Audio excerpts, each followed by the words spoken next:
Саламатсыздар, урматтуу окуучулар. Бүгүнкү өтө турган тема periodic table of the элементтердин мезгилдик системасы. Мезгилдик система негизи элементтердин белгилүү бир тартип боюнча жайгашуусу. Буга эң көп салым кошкон окумуштуулардын бирөөсү Дмитрий Менделеев. Ал элементтердин массасынын өсүүсү боюнча жайгаштырган. Анан көп элементтерди ачып, анан ачылбаган элементтердин бош ордун калтырып кеткен.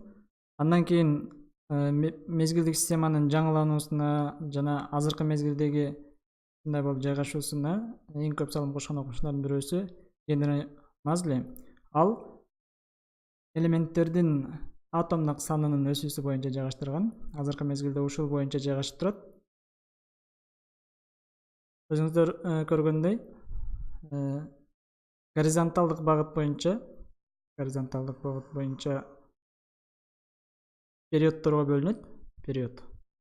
Эң башында сутек элементи, андан кийин гелий элементи, андан кийин вертикалдык багыт боюнча групптарга бөлүнөт. Групп. Башында сутек, андан кийин литий, натрий, калий болуп. Элементтер бардыгы атомдордун санынын өсүүсү боюнча жайгашкан. Сутек атомунун атомдук саны 1, гелийдики 2, 3, 4, 5 ушундай болуп. Эми мезгилдик системаны карай турган болсок,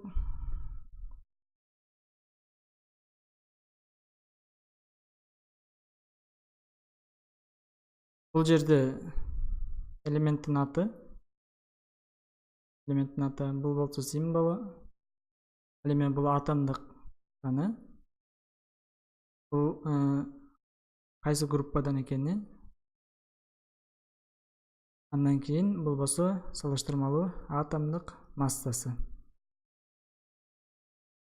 Азыркы мезгилде мезгилдик системада 118 элемент белгилүү. Алардын бизде эң көп колдонулганын жана көп керектелгенин англисче жана кыргызча аттар менен жатташыбызга туура келет. Бул жерде англисче аталышы, бул болсо символу, бул кыргызча аталышы. Hydrogen сутек, lithium литий, carbon көмүр, nitrogen азот, oxygen кычкылтек, fluorine флор, sodium натрий, magnesium магний, алюминиум алюминий, фосфор сульфур күкүрт, флорин флор, потассиум калий, кальциум кальций, манганез марганец, айрон темир,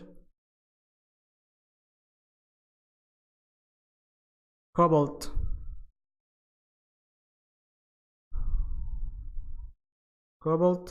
copper lead, zinc bromine brom, silver күмүш, tin калай, iodine йод, barium барий, gold алтын, mercury сынап, lead корошун.